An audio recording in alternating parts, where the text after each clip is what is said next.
السلام عليكم ورحمة الله وبركاته. بسم الله الرحمن الرحيم. معكم يحيى السلبي في درس جديد من دروس دورة بايثون في الواجهات. في هذا الدرس إن شاء الله سنقوم ببرمجة الواجهة، فننتقل إلى بيئة الباي تشارم. إذا كما تلاحظون إخواني وأخواتي الكود من الدرس السابق، نقوم بتنفيذ البرنامج مجرد للتوضيح. فإذا لدينا هذه الواجهة سوف نقوم ببرمجتها. طبعا بالمناسبة أخواني وأخواتي للتذكير، هناك عدة طرق طبعا لبرمجة الكالكوليتر. سوف أعتمد طريقة معينة إن شاء الله، أحاول قدر الإمكان أن تكون واضحة وبسيطة، ومن خلال هذه الطريقة غايتي حث المبرمج أو المتابع للبحث والتطوير. إذا سوف أستخدم دالة الإيفال على سبيل المثال. قبل البدء في البرمجة سأقوم بتوضيح شيء ما، فعلى سبيل المثال طبعا دالة الإيفال واضحة ربما للكثيرين، فعندما نقوم بكتابة التالي طبعا متغير نصي مثل ما تلاحظون أخوان عند تنفيذ البرنامج، فإذا تقوم الدالة بجمع أي تحول المتغير النصي إلى متغيرات عددية ومن ثم تجمعها. فإذا سوف أستخدم هذه الدالة لبرمجة الكالكوليتر. طبعا سوف نحتاج هذه المتغيرات لخزن الأعداد. list نصي، ومن ثم نحتاج إلى متغير منطقي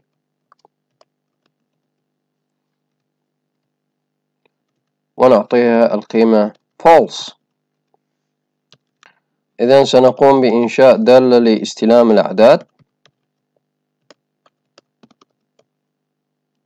numbers input numbers، تستلم أعداد arguments. إذن نقوم بكتابة الستاك ومن ثم plus equal النم. طبعا نقوم بعرض self.lcd number .display، طبعا تأخذ القيمة string self.stack للسالب 1 أي آخر عدد في الستاك. إذا نقوم بكتابة الزر الأول push button underscore 0 ومن ثم clicked ومن ثم connect.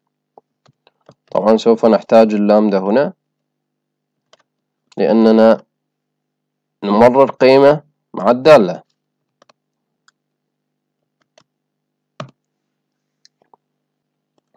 إذا سنقوم بتنفيذ البرنامج، فمثل ما تلاحظون أخوان يتم كتابة الأصفار، ولكن هذا لا يفيدنا لأننا في بداية الأمر عندما نضغط على الصفر لا نحتاج بهذا الشكل. إذا سنقوم بكتابة التالي if num لا تساوي الصفر، فعندها تكون الحاسبة جاهزة true. إذا سوف نحتاج هذا الفلاج عفوا if self.isReady. إذا عندما تكون ال isReady true فإذا نقوم بخزن الأعداد، نقوم بالتنفيذ. فمثل ما تلاحظون أخوان لا يتم كتابة الأصفار. إذا نقوم باستدعاء الأزرار الأخرى، تكرار العملية لباقي الأزرار. طبعا للسرعة نقوم بالcopy paste.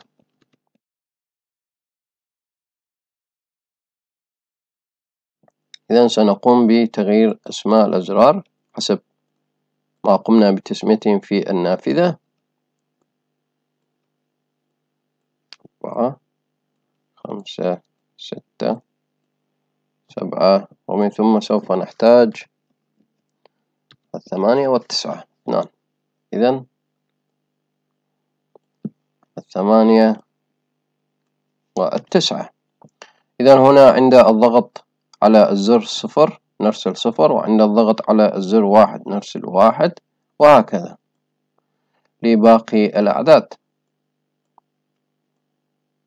طبعا أخواني وأخواتي، هذه أنا أكرر متعمد بشكل متعمد، أكتب هناك طرق للاختصار لن أتطرق لها، سأتركها للمتابع للبحث.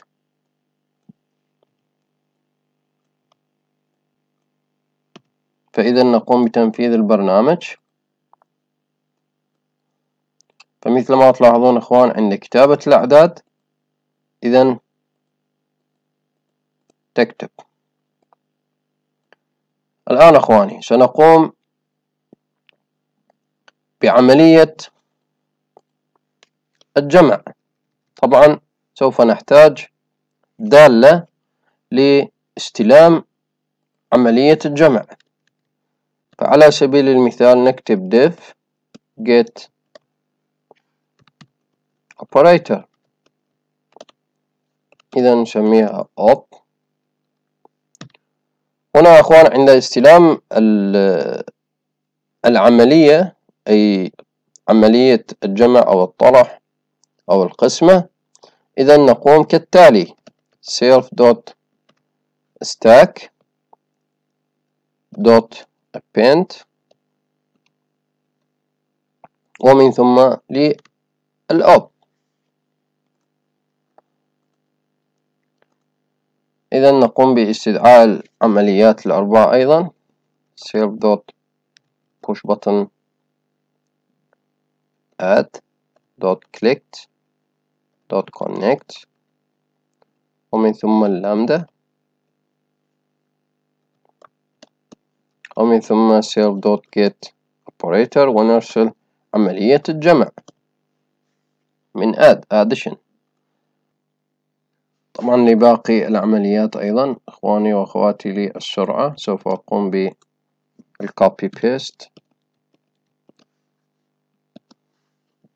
إذا نغير أسماء الأزرار: sub mul وديف. إذا العلامات: الطرح، وعلامة الضرب الأستريسك، وعلامة الديف. إذا سوف نحتاج أيضا ل self.pushButton results 1.click.connect. إذا سوف نحتاج دالة self.show results مجرد. طبعا لا نحتاج اللامدا هنا.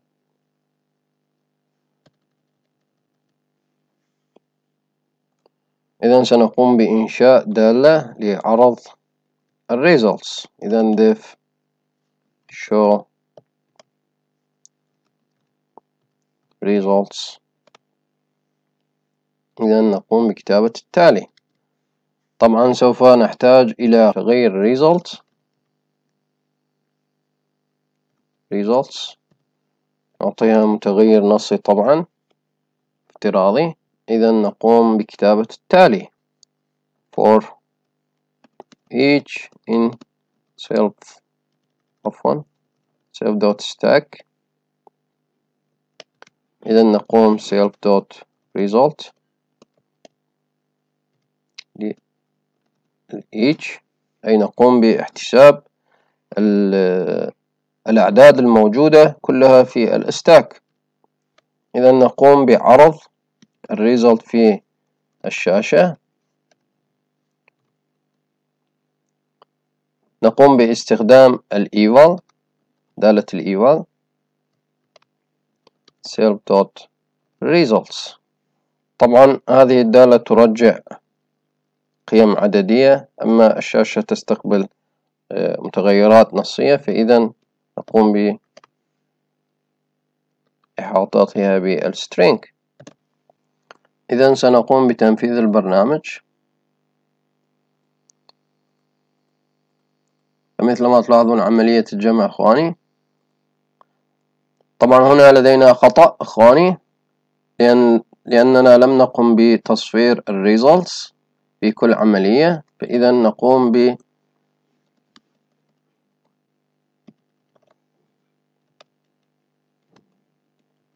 فعند كل عملية result نقوم بتصفير results.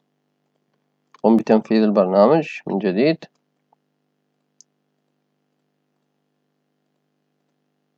فمثل ما تلاحظون الآن الكالكوليتر تعمل، ولكن أيضا لدينا سوف نحتاج بعض التعديلات، ولكن بصورة بدائية تعمل.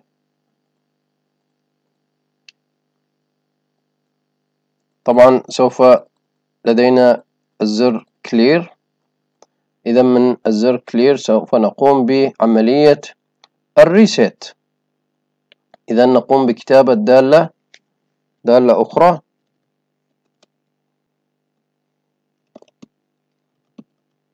نسميها reset. إذا نقوم بتصفير الريزلت، طبعا results عفوا، ومن ثم الستاك،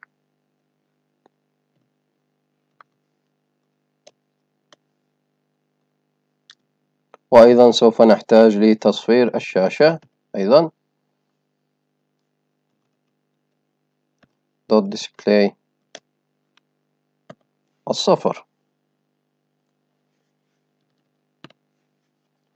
عند الضغط على زر الكلير أو السي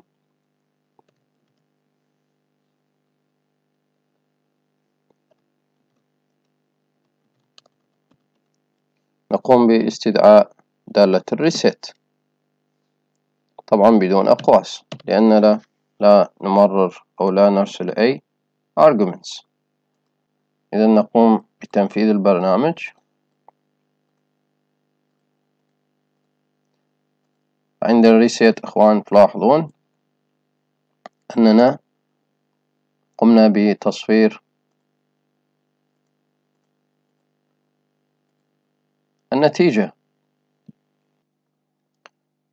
إذا نقوم ببرمجة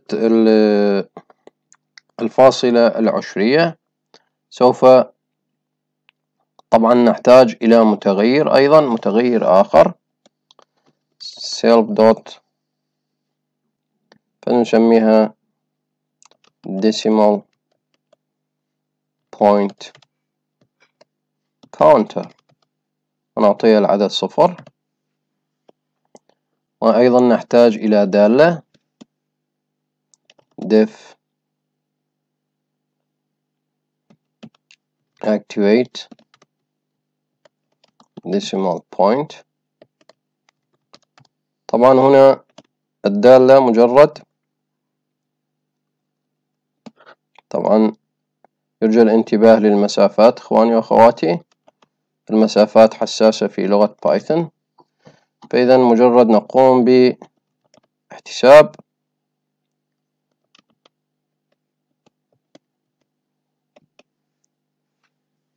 مرات البوينت، لأننا سوف نخزن الديسيمال بوينت لمرة واحدة في الستاك.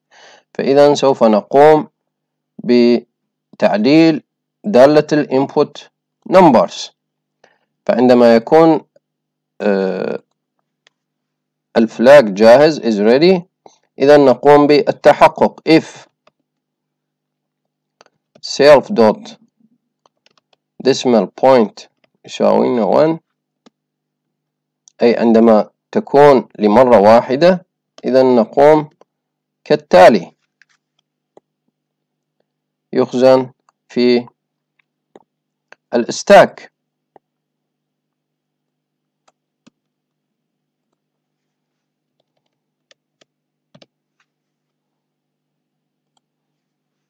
elif num لا تساوي أي سنقوم بخزن الستاك فقط للأعداد. إذن نقوم بنسخ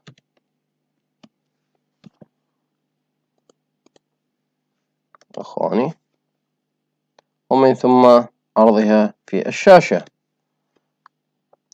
طبعا هنا في دالة الجيت اوبريتور يجب علينا تصفير الكاونتر decimal point counter يساوي لنا 0 لكي نستطيع استخدام العدد العشري في العملية الثانية، ولهذا فإننا سنقوم بتصفير الكاونتر للديسيمال بوينت. نقوم بتنفيذ البرنامج. عفوا أخواني، نحن لم نقم باستدعاء الزر. إذن serve.pushButton.point.clicked.connect نفس الشيء.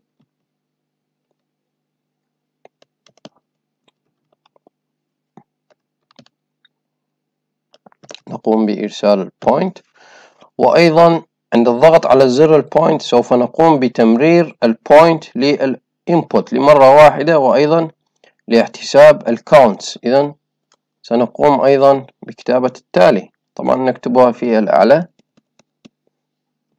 عند الضغط على زر البوينت تستدعي دالتين وليست دالة واحدة، دالة الكاونت ودالة إرسال علامة البوينت.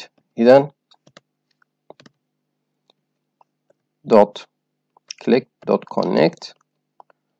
طبعا لا نحتاج اللامدة هنا، فقط activate اسم الدالة. إذن سنقوم بتنفيذ البرنامج، ومثل ما تلاحظون كلما ضغطنا على البوينت أخواني لا يوجد أي شيء. إذن لمرة واحدة، فإذا الحاسبة تعمل أخواني وأخواتي. فمثل ما تلاحظون طبعا هناك تعديل للكود لعدم ظهور هكذا أشياء. طبعا سوف أقوم بعملية خاطئة، فعند القسمة على الصفر سوف يكون لدينا خطأ. تلاحظون خرج من البرنامج. إذن يجب أن نقوم باستخدام التراي في دالة show results، أي عند حدوث أي خطأ سنقوم بعرض الإيرور. فإذا مجرد نكتب ERR من error. إذا نقوم بالتحقق 1/0، فمثل ما تلاحظون الناتج error. طبعا أخواني أخواتي الحاسبة بشكل مبدئي تعمل. طبعا سأترك الباقي الأشياء إلى المتابع لكي يقوم بتطوير الكود. أرجو أن يكون الدرس واضح أخواني وأخواتي إن شاء الله. حاولت طبعا من خلال هذا المشروع البسيط أن أوضح بعض المفاهيم الأساسية في برمجة الواجهات. إن شاء الله في الدرس القادم سوف نقوم بعملية الستايلينج للواجهة، وأتمنى أن يكون الدرس واضح، وأنا أنتظر استفساراتكم وملاحظاتكم حول الدرس، وأرجو منكم التفاعل مع الدرس ومشاركتي مع أصدقائكم وزملائكم لإيصال المعلومة للآخرين. والسلام عليكم ورحمة الله وبركاته.